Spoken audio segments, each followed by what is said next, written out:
جس طرح سے بھی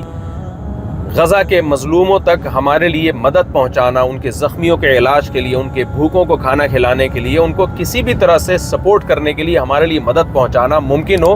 تو ہمیں مدد کا وہ طریقہ اس وقت بھرپور طریقے سے استعمال کرنا چاہیے۔ تو میں نے جہاں تک رابطے کیے، جہاں تک میری نالج ہے، پاک ایڈ ویلفیئر ٹرسٹ نے کوشش کی کہ اپنی ہم یہاں کسی طرح غزہ تک مدد پہنچائیں، لیکن آپ کو معلوم ہے، میں نے بتایا آپ کو کہ چاروں طرف سے بارڈر بند ہے، غزہ پہنچنا عملی طور پر کسی کے بس میں نہیں ہے، الا یہ کہ کوئی سرنگ بنا کے چلا جائے اور وہاں ان کی مدد کرے۔ نارملی کسی شخص کے لیے یہ کام ممکن نہیں ہے۔ کچھ ٹرسٹ ایسے ہیں جو غزہ کے اندر ہی ہیں، جو ترکی کے ٹرسٹ ہیں، اور آپ جب پاک ایڈ ویلفیئر ٹرسٹ سے رابطہ کریں گے تو وہ ان ٹرسٹ کے بارے میں آپ کو بتائیں گے۔ رجسٹرڈ ٹرسٹ ہیں جو غزہ کے اندر موجود ہیں، تو الحمدللہ پاک ایڈ ویلفیئر ٹرسٹ جو ہمارے شاگرد چلا رہے ہیں، ان کا رابطہ ہو گیا غزہ کے اندر موجود ان ٹرسٹ کے ساتھ۔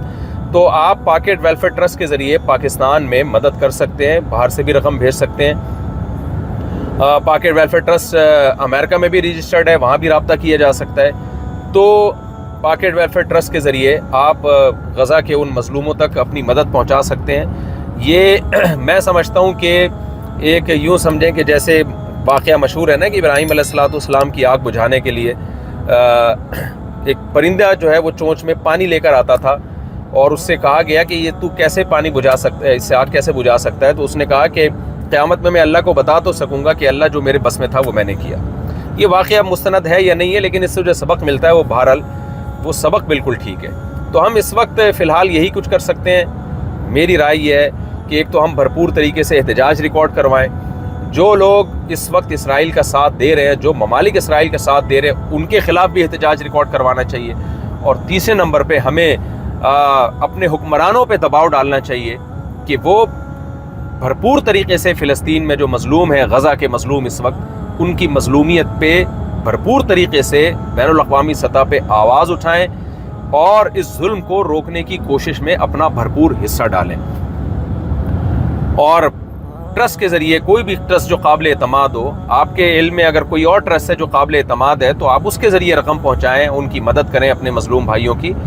لیکن ایک بات خوب ذہن میں رکھیں کہ جب بھی اس طرح کے واقعات ہوتے ہیں تو اس میں 2 نمبر لوگ بھی بیچ میں کود جاتے ہیں، جو لوگوں کے جذبات سے ناجائز فائدہ اٹھاتے ہیں۔ زلزلہ میں، سیلاب جب بھی ملک میں آیا، اس طرح کے ڈیزاسٹر میں ہم نے دیکھا کہ کچھ فراڈی لوگ بھی بیچ میں آ جاتے ہیں۔ تو جو بھی قابل اعتماد ادارے ہیں، آپ ان کے ذریعے وہاں تک مدد پہنچانے کی کوشش کریں۔ تو الحمدللہ پاک ایڈ ویلفیئر ٹرسٹ نے اس کا انتظام کیا ہے، تو آپ پاک ایڈ ویلفیئر ٹرسٹ سے رابطہ کر سکتے ہیں۔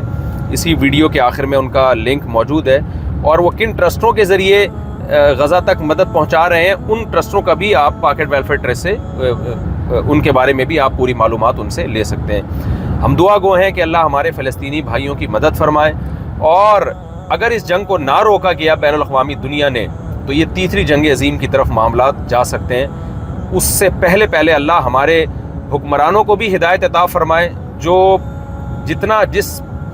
قوت کے ساتھ احتجاج کرنا چاہیے، شاید اس قوت کے ساتھ وہ احتجاج نہیں کر رہے ہیں۔ ہمارے جتنی بھی مسلم کنٹریز کے حکمران ہیں، ان کو اللہ تعالیٰ بھرپور طریقے سے احتجاج کرنے کی اور اپنا جو حقیقی فرض بنتا ہے اس فرض کو ادا کرنے کی اللہ توفیق عطا فرمائے، اور بین الاقوامی دنیا کو بھی اپنا فرض نبھانے کی توفیق عطا فرمائے۔ ورنہ یہ وار اگر نہ رکی، اور اسی طرح سے، کیونکہ سوویت یونین اور وہ کنٹریز جو اس وار کے اگینسٹ ہیں، وہ پھر ہو سکتا ہے کہ عالمی طاقتوں سے خود ہی لڑنا شروع کر دیں، اور نتیجہ یہ نکلے کہ آپ کو پتہ ہے اس وقت سوویت یونین کی یوکرائن سے بھی جنگ ہو رہی ہے، تو دنیا میں ایسا لگتا ہے کہ دوبارہ جنگوں کا آغاز ہو گیا ہے۔ تو اگر غزہ کی اس لڑائی کو روکنے کی نہ کوشش کی گئی، اور یہودی کے ہاتھ کو پکڑنے کی نہ کوشش کی گئی، اسے اس ظلم سے روکنے کی نہ کوشش کی گئی، اسرائیل کے یہودیوں کو جو اس ظلم میں اسرائیل کے ساتھ دے رہے ہیں، ان کا ہاتھ اگر پکڑنے کی کوشش نہ کی گئی، تو پوری دنیا جو ہے یہ حالات جو ماہرین بتا رہے ہیں، جو دنیا پہ نظر رکھتے ہیں، تجزیہ نگار ہیں، وہ بتا رہے ہیں کہ تیسری جنگ عظیم کی طرف یہ معاملات جا سکتے ہیں۔ تو ہم نے پوری دنیا میں کوشش کرنی ہے کہ انسانوں کا خون نہ ہو، چاہے وہ مسلم ہو غیر مسلم ہو۔ ہم نے انسانیت کو سامنے رکھ کر دنیا کو تیسری جنگ عظیم میں دھکیلنے سے مل کر روکنے کی کوشش کرنی ہے، اور اس کے لیے ہم سب کو، تمام دنیا کے تمام کنٹریز کو، چاہے وہ مسلم ہو غیر مسلم ہو، ہمیں اسرائیل کا ہاتھ روکنا پڑے گا۔ چاہے شرافت سے روکنا پڑے یا بزور بازو روکنا پڑے، تمام ممالک کو اپنا اس میں کردار ادا کرنا پڑے گا۔ اگر اسرائیل کو اس جارحیت سے نہیں روکا تو وہی کچھ ہوگا جو پہلی 2 جنگوں میں ہو چکا ہے۔ اللہ تعالی ہم سب کو ہدایت عطا فرمائے اور انسانیت پہ ہمیں ترس کھانے کی توفیق عطا فرمائے۔ وما علینا الا البلاغ۔